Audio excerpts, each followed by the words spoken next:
Alrighty, howdy everybody.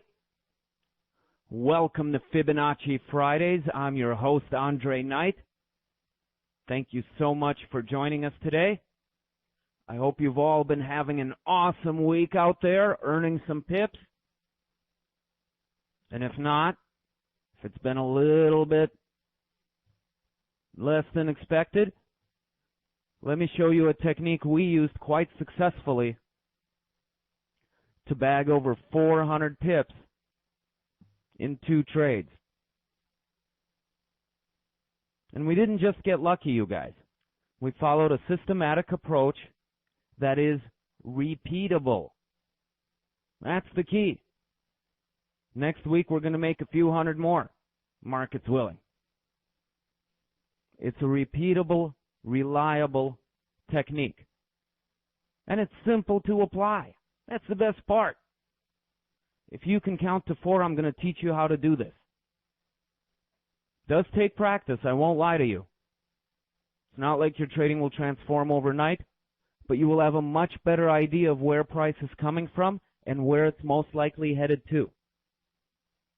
And gee, isn't that a useful piece of information to have when you're trading, right?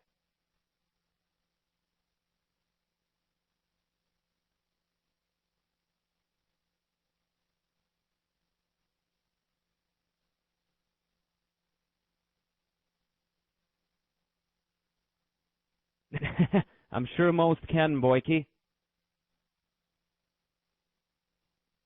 And you're right. The premium webinars we do on Wednesdays are very cool too, you guys, if you can join us.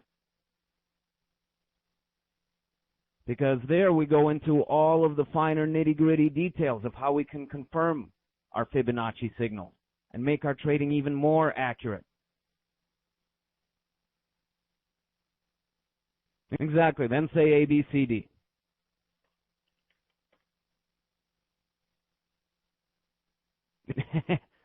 Exactly. All right, let's dig into it, you guys. We're looking at the Euro USD, which remarkably has been going up despite all the doom and gloom out there. Nothing moves in one direction forever. A bounce was inevitable. Last time we met for Fibonacci Friday, we were talking about the divergence that was forming around this low. I told you guys an up retracement was coming. The task in front of us, folks, is to figure out how far. How far is this thing likely to go? Where is the safe trade? Where should we place our target and get out? Where are we likely to reverse? Was there any way to see today coming?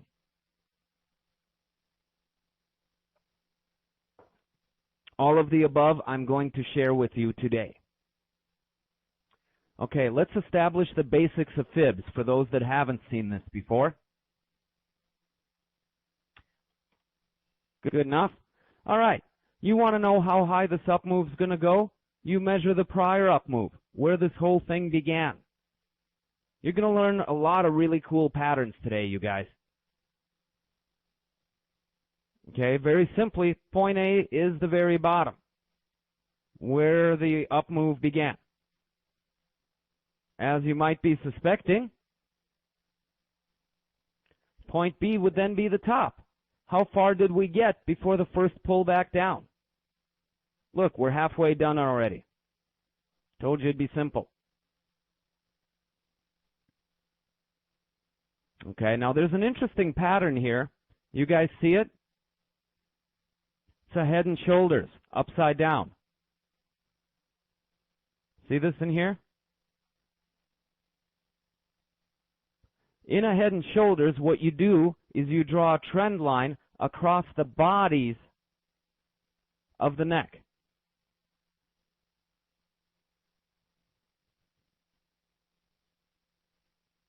Okay, something roughly like this. Then you wait for price to break that neckline and come back and find support from the other side. You see how we didn't do that at first? Actually, we snapped to, now we're okay. See that? We didn't do that at first. Suddenly we break above and we find solid support. What used to be our ceiling has now become our floor. And that's when this thing bounces and takes off.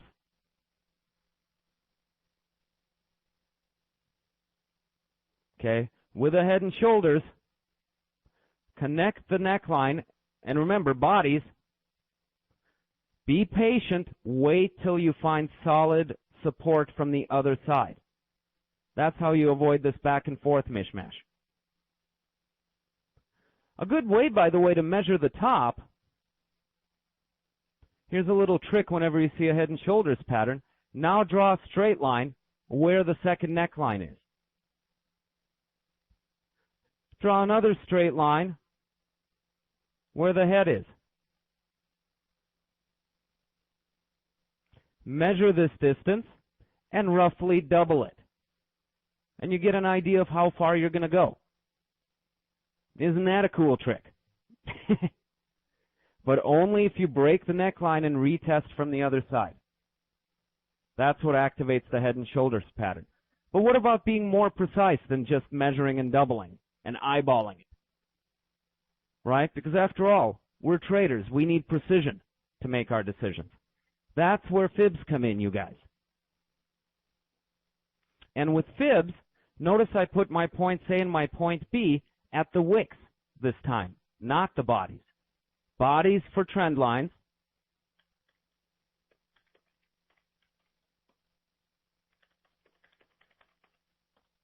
Wicks for distance, right? Makes sense if you're measuring distance, you go from the furthest point to the furthest point. I grab my Fibonacci tool, you guys. I put it down by the bottom of the wick at point A. I click and I drag up to point B. And I let go. This is the part where you say, wow. Maybe market movements aren't so random after all. No, they do follow patterns once you know what to look for. Let me explain a little bit about what you're seeing on your chart. Okay, 0 is exactly where I let go of the mouse, point B. Notice as I go back towards point A, where we started from, the numbers count up. This is the percentage of the retracement. So 50% should be roughly halfway. We all good? Halfway between A and B. 61%, about 2/3 of the way. 38%, about 1/3 of the way. So this is the Fibonacci retracement. How far back towards A we've moved. And the important part, the part we really care about, is the Fibonacci extension. How far past B we went. That's why all of these numbers are more than 100. More than 100%, in other words.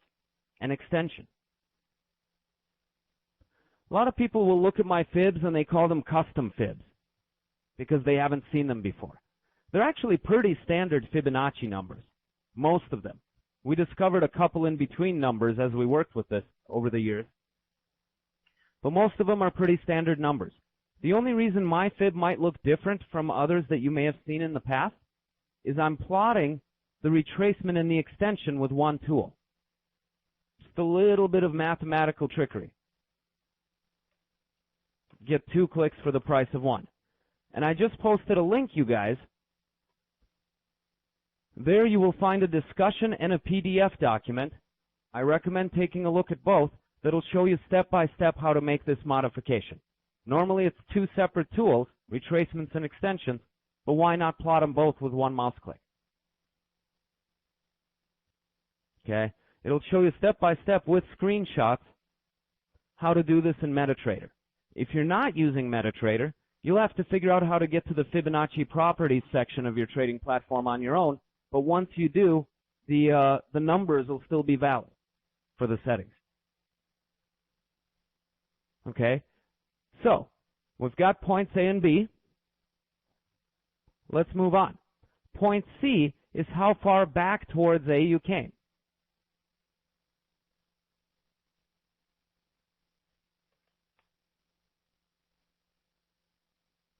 Okay, or in other words, your Fibonacci retracement. In this case, we came back 78.6%. Okay, now there's some rules that you need to remember. They're not terribly complicated, but basically Fibonacci boils down to this. Measure A to B, sit back and watch and see where point C is, trade C to D.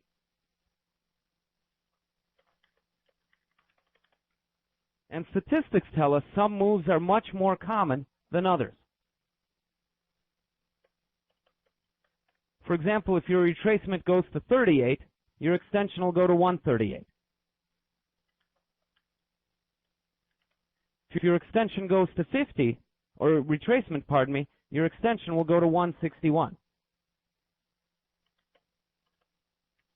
And if your retracement goes to 61, your extension will also go out to 161.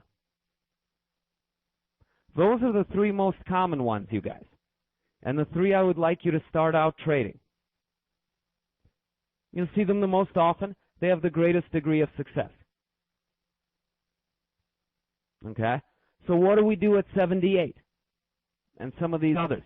Well, all those rules are described for you at the above link that I posted. Let's focus on 78.6 because that's what happened in this case.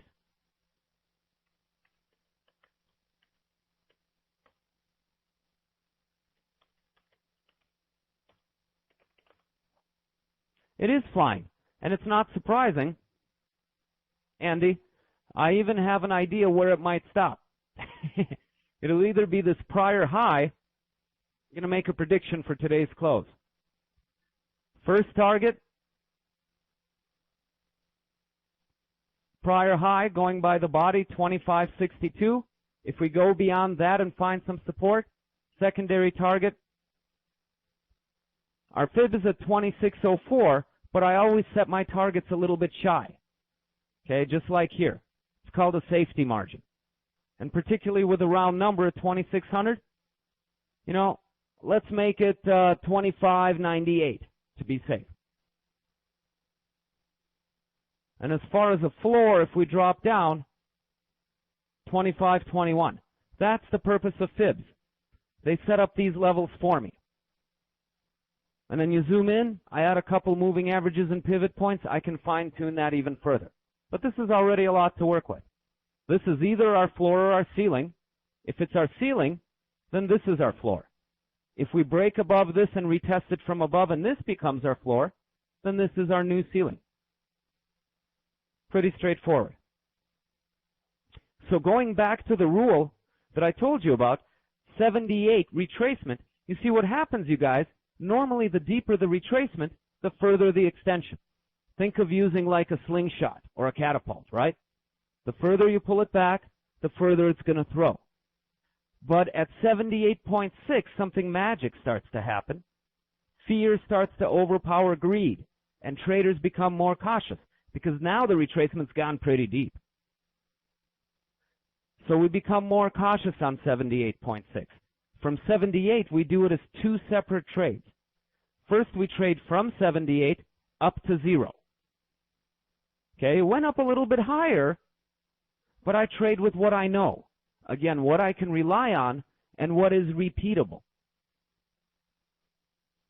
Okay, the meat in the middle, I call it, because this you can do over and over again. Nailing the exact top, you're guessing. Sometimes you might get it right. More often than not, you'll get it wrong. So we exit at 0, and good thing we do, because look at the retracement. And then we chop for a good 2 weeks. Right? Remember, these are daily candles. I'm trying to summarize the whole move for you. What we actually did in trading between 78 and 0 is we zoomed in further. We looked at our 4-hour chart to establish the current direction. And then we went to the 1-hour chart to look for an entry signal in that direction. Okay? You want to see it. You want to see the entry. Once you zoom in, it becomes much easier to spot.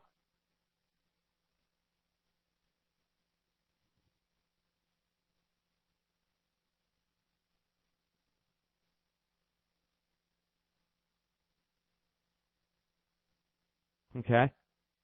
Look at this. You see what I mean? You know exactly when this thing has found a floor and is ready to take off. Okay, maybe you don't have a crystal ball and you didn't catch this candle. How about this one, this one, this one? You know, there was like a 4-hour window here when the markets are screaming, we found a new floor. We're changing direction.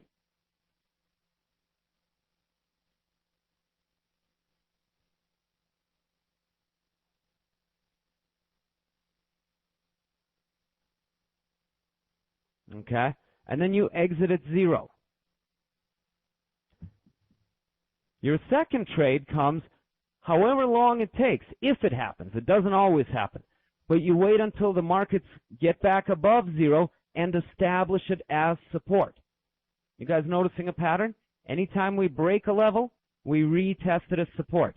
The theory goes, if we retrace this deep, we're happy to get a double top. And sometimes that's all we get. But if we break the double top and establish support, then as a second separate trade, we trade from 0 to 161. And again, always a little shy of your target. Just like when I set a stop level, you know, if you're entering based on a break, retest the support of 0, good place for your stop on the other side of 0. But again, add some padding for safety. Go a little wider on your stop. Go a little shy on your target. Why? Because if there's an obvious place for your stop, chances are other people see it too. And bank traders like to run stops. It's not a myth.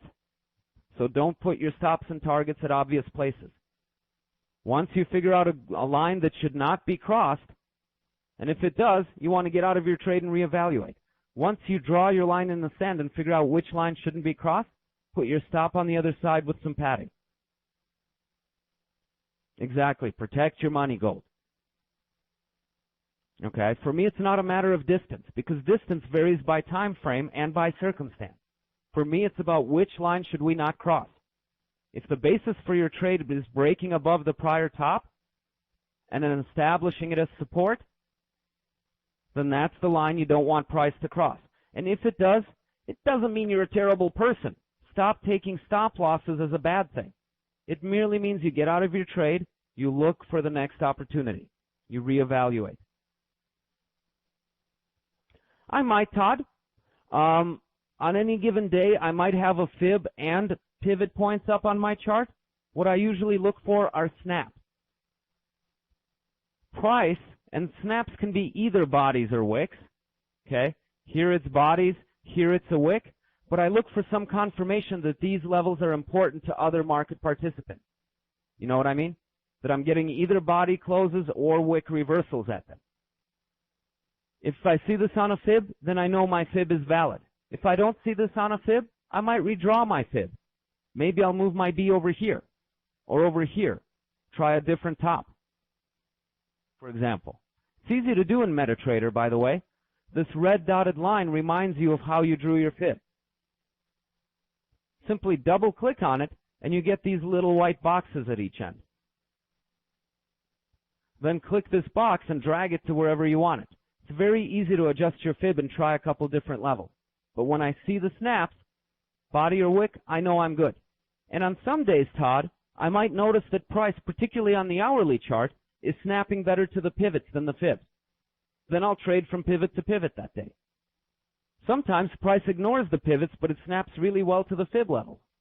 So I know a fib is in play that day. It's trial and error, and I visually confirm what I'm about to do. You see what I mean? I'm not predicting what the markets are going to do on any given day. I'm letting them show me by their behavior. And some days, you get really lucky, a fib and a pivot land in exactly the same place. That's like double confirmation. I love it when I see that.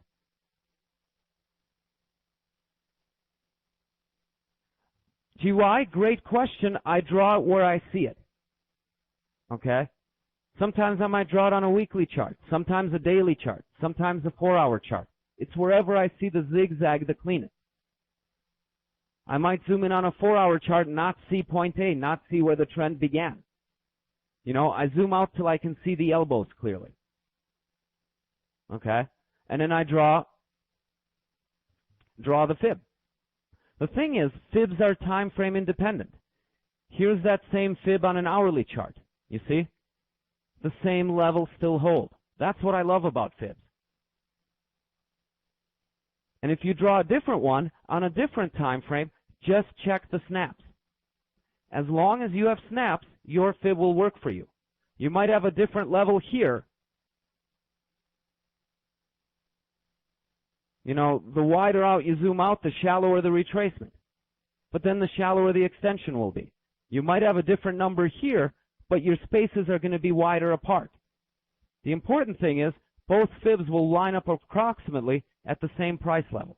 That's the magic of Fibs. You can draw fibs a couple different ways and still get the same result. The label changes, you'll use a different C to D movement rule, but because the width also changes proportionately, you'll end up in more or less the same place. And Shaugi, whenever you see a zigzag, you need a point A, B, C. Okay? So by its nature, you need to see this kind of zigzag lightning bolt pattern. Or here's how it looked in reverse. This was also a fib on the way down, by the way, to predict this downside. So it's wherever you see a zigzag. That's a great time to reach for fibs.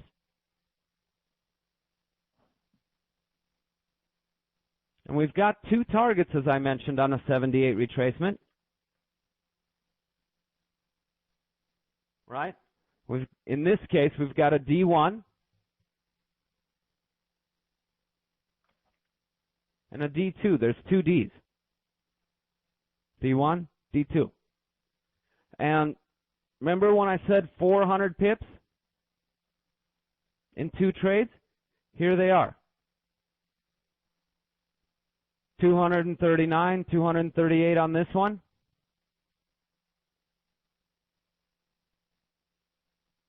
And 192 on this one. That's over 400 pips.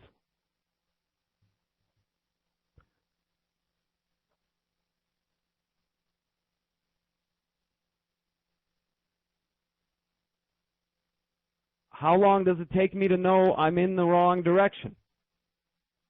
Not long, Gold. I don't like to hang around when things get nasty. Here we go. 1 hour chart. Remember I said I use the daily chart to establish my support and resistance levels, my floor and ceiling for the day. Then I zoom into the 4 hour chart to establish the current direction. Even though we're having an up day, doesn't mean we can't be in the middle of a down retracement. So the 4 hour chart tells me the current direction. And then on the 1 hour chart, I look for entry signals in that direction. Okay? Exit signal right here. You know, you'll notice we reversed a little bit ahead of the 161. That's why I encourage some padding. But look at this candle formation. Tiny body, long wicks. It's not a perfect doji, but it still means the same thing. It means indecision in the market. Based on the open of the next candle, we can either have a continuation or a reversal. You know how I know, Gold? Very simply, I draw a cross through the middle of that tiny body, and we either open above or below that line. If we open below, it's the start of a reversal. And then you can confirm with an indicator. Either stochastics or MACD, they'll probably start swinging over as well. If you haven't made up your mind here, by all means, my goodness, another candle outside and below.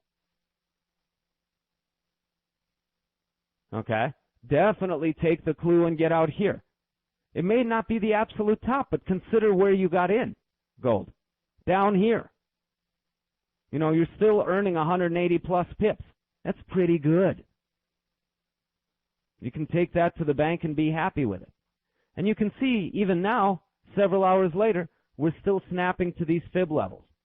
That tells me the markets continue to remain aware of them.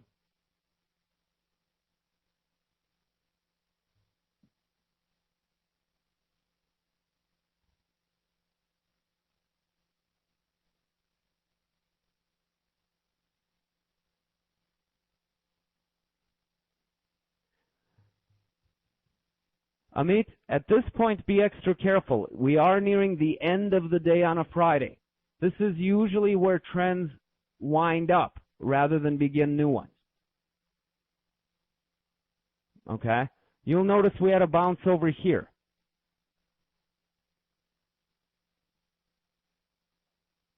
right? We found a ceiling at the prior high. Look, we left a wick. Price will probably range between 25.21 and 25.61. My cue to go higher is that it will break above this level and establish a support level. Until then, we're chopping in here. Fridays, things tend to kind of wind down.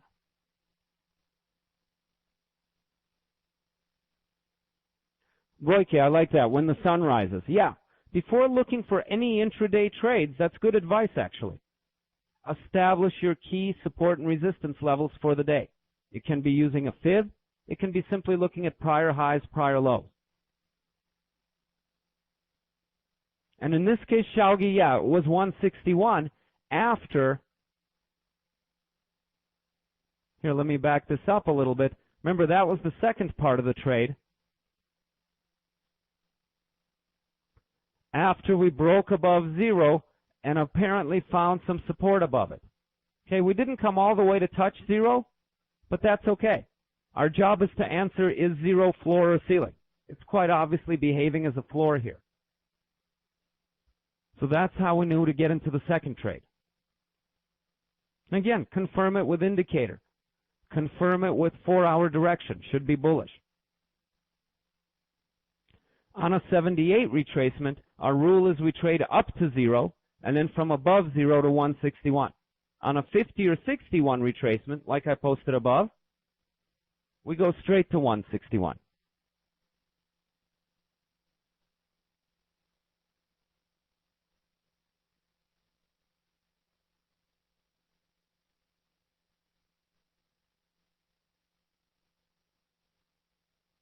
How do I pick that bottom? MKEC? I simply see it. Let me show it to you again. You simply see it by price behavior. You don't predict it in advance. Look at these tiny candles while the market tries to figure out what to do. We gradually crawl our way above a fib and then quite firmly establish it as the new floor. The market is telling me we're done moving down. We're ready to start moving up. And look at this. 1, 2, 3, 4, 5. I had 5 hours notice. Even if you're jumping in late, 6, 7, 8. These candles didn't get really big till over here. You had plenty of time to actually see what the markets were doing. Okay? I can't necessarily give you a method that's going to pinpoint the exact tip of the wick.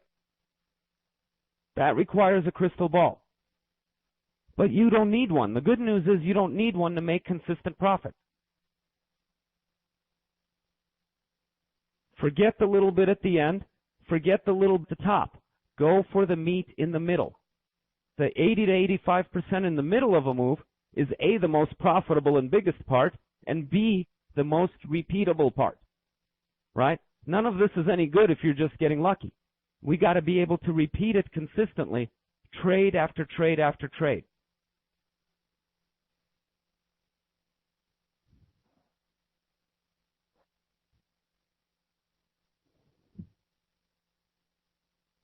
Okay, let me clear some of this stuff off. I want to show you a couple other things. And then GY, I'll look at the Aussie for you as well. Give me 1 second here.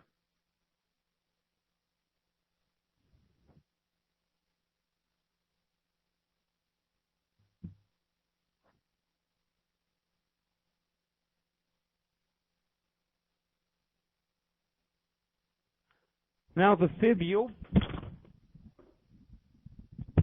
that you pointed out for us, Givo,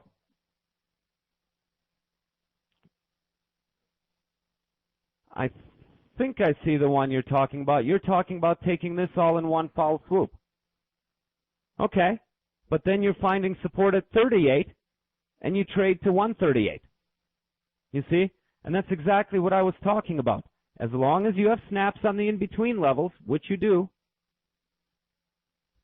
the label in front will change. This is a shallower retracement, but the distance changes. So you're still looking at roughly the same target. Now you're trading 38 to 138, but still winding up in the same spot. That's the beauty and magic of Fibonacci. As long as you get snaps on the in-between levels, You cannot do it wrong. The key is the snaps.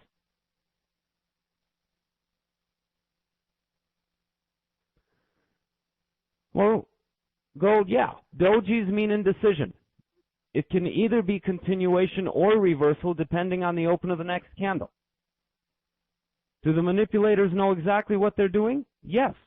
Also, one does not preclude the other. Maybe dojis and candle formations are how they send each other signals so they can all and their buddies be on the same side of the trade. I'm not saying the candle works because of the shape of the candle. I'm saying the candle works because of what everybody does when they see that candle. Either way, it works.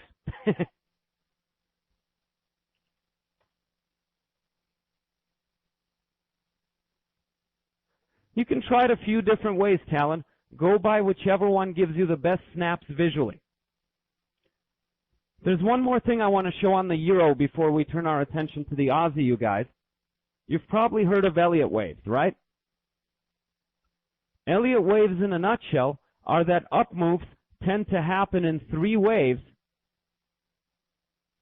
with 2 counter waves in between them, and down moves tend to happen in 2 waves with 1 counter move in between them. I couldn't help noticing when I was sitting back and looking at this trade when I got out of it earlier today, I couldn't help but notice we've got a perfect Elliott wave pattern here. 2 down, 3 waves up. Based on that pattern, which direction would you guess we go next?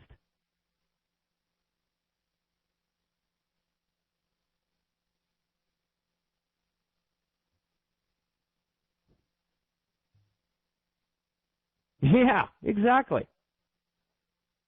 Exactly. There will be slight variances, Shaugi. Keep in mind, different brokers are located in different countries. These are daily candles. First of all, make sure you're snapping to the right wicks. But these are daily candles. And midnight for my broker might be different than midnight for your broker. And if they close at a slightly different hour, they'll close at a slightly different price. But it doesn't matter if you go a little bit over or a little bit under 161. That's where the padding comes in that I talked about. You trade up to the 161 and you forget the little bit of extra beyond it. You trade what is safe and predictable. It's not our job to find the pinpoint. Pinpoints hurt when you get stuck on them. We're going for the meat in the middle. What's 3 pips when you just bag 200? Okay? It's one of the idiosyncrasies of Forex because there's no central exchange. But you will get into the ballpark, and once you subtract your padding, you will be safe. Andy, where do you start counting Elliott waves? Here's the trick to spotting them. Look for the elbows, look for the reversals, and look for the retracements in between. They're very often easiest to spot. Okay? In an uptrend, I expect 3 up waves, so what I do is I look for 2 sets of red candles. Because if you squint your eyes, that's the first thing that grabs your eye on the chart. I look for 2 sets of red candles, and then I simply trace them out till I get to the elbows. Okay? And then you fill in the spaces in between, and you find your 3 up waves. That's the best way I've found to find them. And then same thing in the down move. You know there's going to be 2 major down waves, so you look for a group of green candles in the middle. And then you work your way out to the elbows. And then you keep connecting the dots, and you find your 2 down waves. If you're having trouble, squint your eyes. Or get up out of your chair and look at your charts from the back of the room. I'm not joking. Yeah, like any pattern, flags, triangles, we tend to trade with our noses in our charts, you guys. Get out of your chair and go for a wider perspective. Just like I encourage you to look at a higher time frame, look at your charts from further away. And suddenly you'll go, duh, there's the pattern. 2 down waves, 3 up waves. Head and shoulders. Duh. You know what I mean? Why didn't I see that before? Because your nose was in it. You know what they'd say about the forest and the trees? Same thing with your charts, you guys.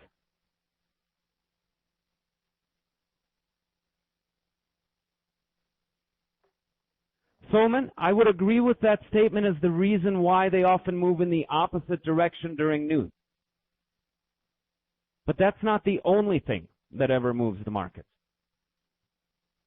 So I can't say it happens all the time or is the only reason markets move. But if you ever see things jerk in the wrong direction and then go, that's what you just saw, a stop run. That's okay. You saw that pattern on the hourly chart. I waited till we finished poking down and then came back up above our ceiling and laid on it like a new floor. Okay? The key to avoiding stop runs is to wait to get in until after they happen. You don't have to be the first one in. Again, stop trying to impale yourself on the pinpoint. Get in when it's safe to do. It won't be the very bottom. Get out when it's safe to get out. It won't be the very top. Go for the meat in the middle. It's the most profitable, it's the most reliable, it's the biggest part of the move, and it's the most repeatable. That's the theme of today. Patterns that'll repeat and work for you over and over again. Laxman, you asked what distance is the padding? My rule of thumb is I find a support or resistance level. Better yet, two, a line that I don't want to cross. Could be a fib and a pivot, could be a fib and a moving average, could be a prior high or low. I find a line that I don't want to cross. And for my padding, I'll use the length of the most recent wick that went in the opposite direction. Sometimes it'll be a longer distance, sometimes it'll be a much shorter distance. But I use the most recent wick in the opposite direction. I add my spread on that pair, and I add one. That's my highly mathematical formula.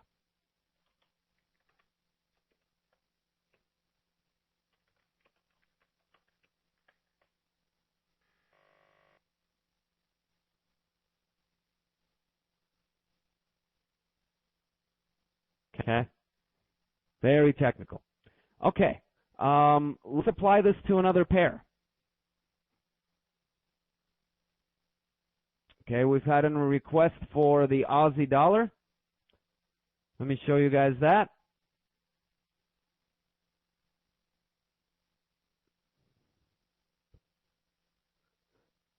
Aussie dollar has had several up moves.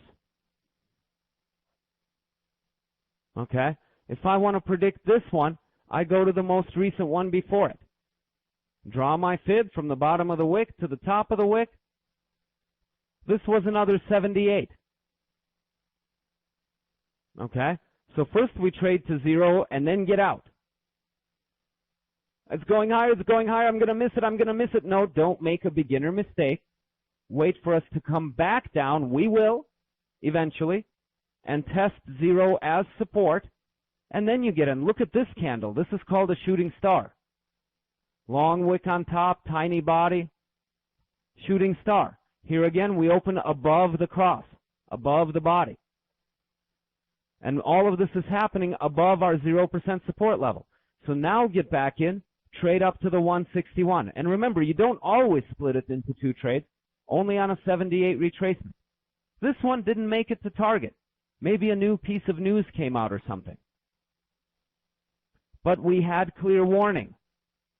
We're failing to hold the 138 as a floor, and suddenly we drop below it, and we come back up from underneath, and rather than a floor, we establish the 138 as a ceiling. What do you do when you're under a ceiling? You fall. This is the opposite of a shooting star pattern. Tiny wick, tiny body, long wick underneath. They call it a hanging man. Do you know why they call it a hanging man? Because they're about to hang anybody who's still in there long and being stubborn. Okay? Both of these patterns, shooting stars and hanging men, fall into the hammer category. Hammers mean reversals. And it's confirmed by the open of the next candle being on the tail side. You see that? That tells you which way you're going to go next. Okay, so let's reverse that. How far down are we likely to go? Incidentally, notice 3 up waves, 2 down waves. We're in the middle of a second down wave. So let's try and figure out how much further down it might go. Retracement to 61. We're stopping at 0. Good place to end the week. Next week, I'm going to wait for us to break below 0, retest that as a ceiling. If the prior low becomes our new ceiling, we'll go to 161. Or in other words, 1.0285. Okay? There we go. And if we don't,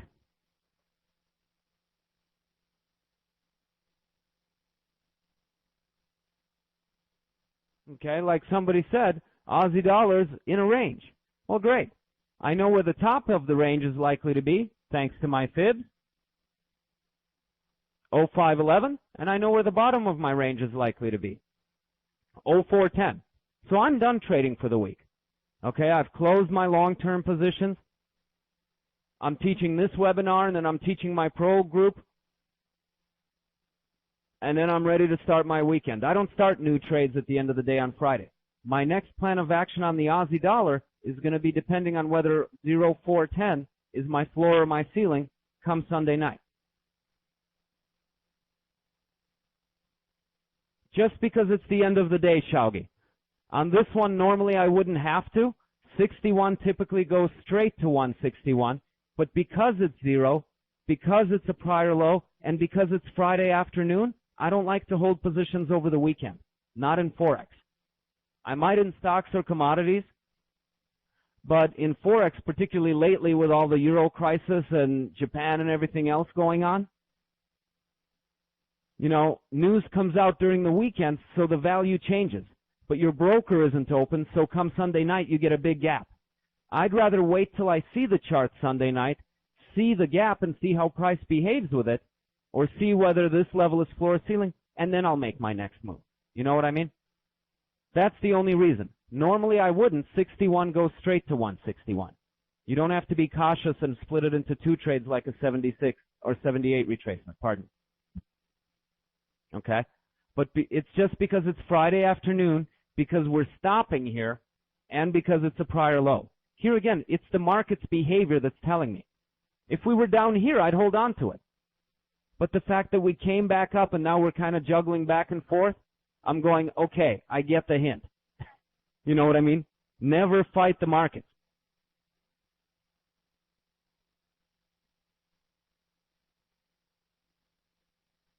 No, that's definitely a rule, Tayaga. That's definitely a rule. When you're in a downtrend, you drop from top down. When you're in an uptrend, you draw from the bottom up. So you always drag it when you do your click and drag in the direction of the trend.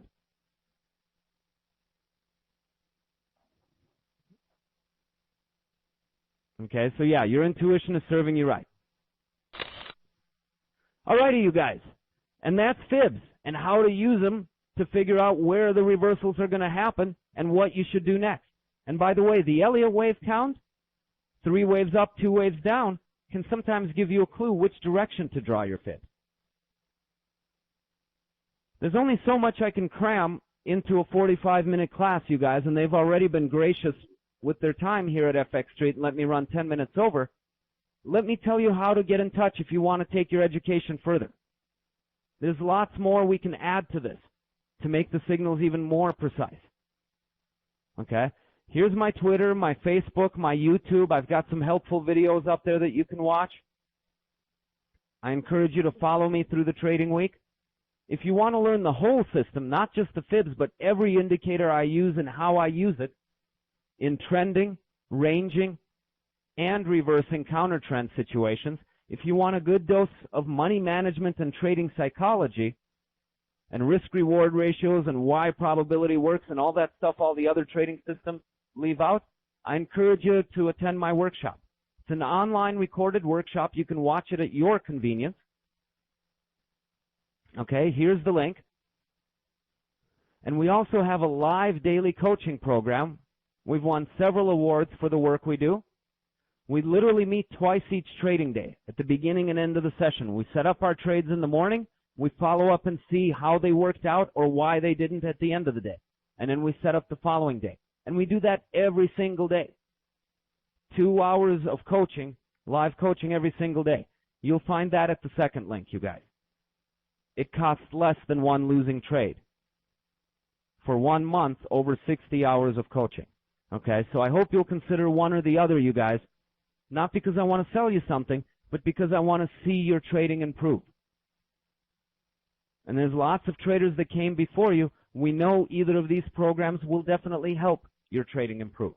So rather than giving your money to the banks or to your broker, why not invest it in yourself?